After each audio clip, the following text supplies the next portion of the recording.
空调，然后我感觉是同级别车里边比较凉快的。轮胎比较凸起，已经刮了好多次了。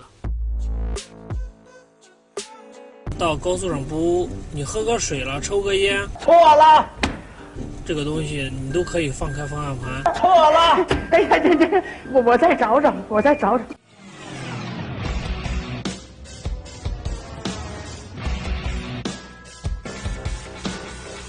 扫码投稿车主视频，领取福利。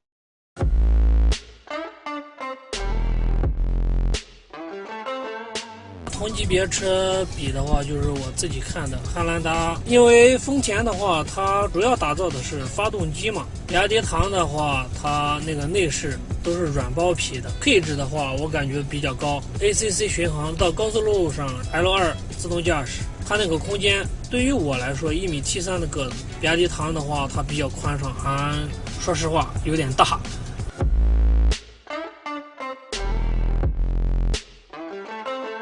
家用的话，我感觉就是比亚迪这个车比较实用一点。但是如果说出去谈生意的话，那肯定宝马叉3了。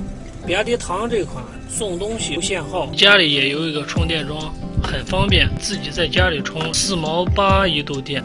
冬天的话，续航能力比较差一点，车自动会有那个保护，就加热就比较费电一点。夏天的话比较耐用一点。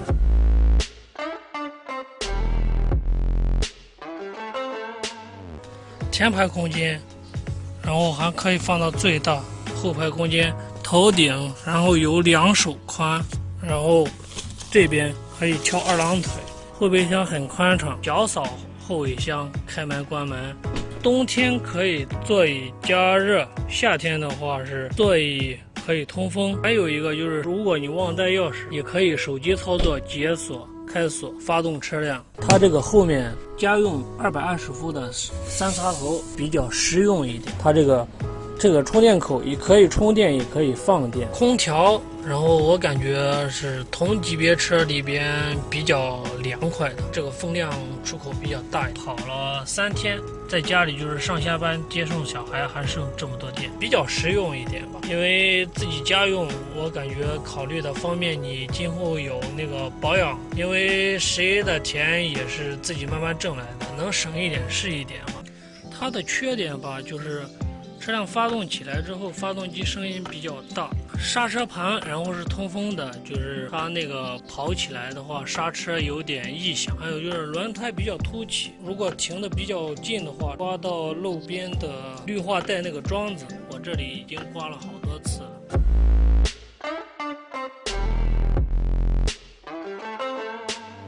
去过最远的地方就是在西安吧，去的话就自己家里充1次电，去的话直接就是混动。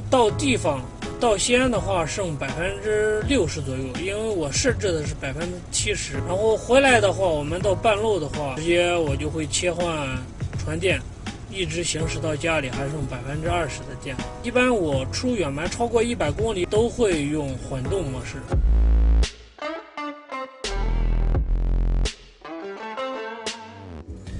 如果说下次换车的话，然后肯定会考虑纯电，那比亚迪肯定是首选了，因为比亚迪主要是做电池这一块，然后有保障嘛。考虑的话，可能会考虑比亚迪汉。